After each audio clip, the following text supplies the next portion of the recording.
This is my third video, surgery, recovery, all that fun stuff again.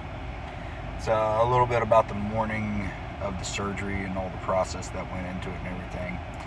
I had to fast, of course, starting at midnight. Couldn't eat or drink anything because they were going to put me under anesthesia. All in all, that part was probably the worst. I reported to the hospital that morning and went ahead and got undressed completely butt freaking naked because I don't know why, Army policy, doctor's policy, something. Anyway, I sat there for forever because the surgeon was still involved in another procedure. After the procedure, or after that procedure was done, they came in, they hooked me up with an IV, and they gave me the best thing in the world at the time. What they gave me, they called a margarita shot. I have no idea what the hell was in it, but I feel like I just chugged about 4 or 5 Angry Fireballs. And if you don't know what an Angry Fireball is, take Angry Orchard, put about a shot, maybe about 1.5 ounces, and if you're feeling adventurous, maybe 2 ounces worth of Fireball in it, and drink that. So imagine about 3 or 4 of those back-to-back rapid fire. That's a pretty substantial buzz. My wife accused me of giggling and apologizing for it when they were bringing me back. So yeah, I was off my ass pretty early on in the procedure. I had them put a nerve block in to help with the pain, so that way I wouldn't be in pain for about 12 to 24 hours after the procedure.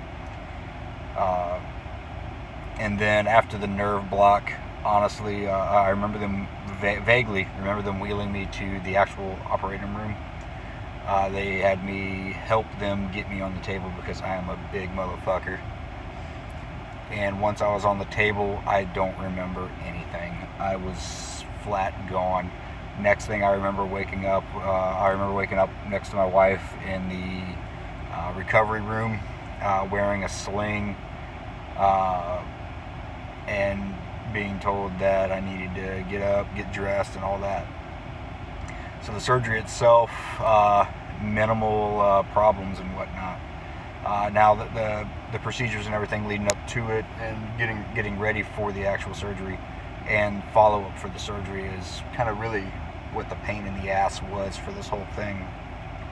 I had to prep my room upstairs. I could not sleep laying down. I slept in a recliner for the first 4 to 5 weeks after surgery.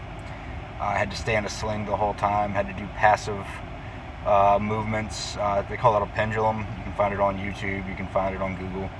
But mine was an assisted pendulum. I took my arm out the sling very briefly, a few times a day, and would hold my arm by the elbow and passively move the shoulder joint just to prevent frozen shoulder. Very underwhelming as far as physical activity ability and everything. It was about 2 weeks before I was able to do anything. I couldn't even bike at the gym. And for those of you who know me, or if you paid attention to any of my previous videos, the gym is my life. It's my addiction.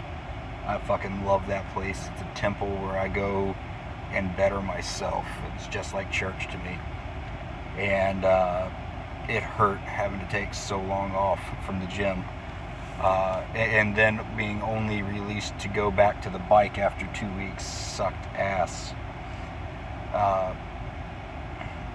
Shortly after that, though, I talked to the therapist and I was allowed to start doing legs. So I have been doing legs every other day for the past 9 effing weeks at this point. And in my next video, I'll start to get a little bit into the rehab process and my workout processes through this, but it's been underwhelming. And at some point soon, I'm going to talk about nutrition because it's been a bitch. We'll talk about that later, though. That's all I got for this video. Kind of get into work before anybody gets pissed off at me. This is just another day. You guys have fun.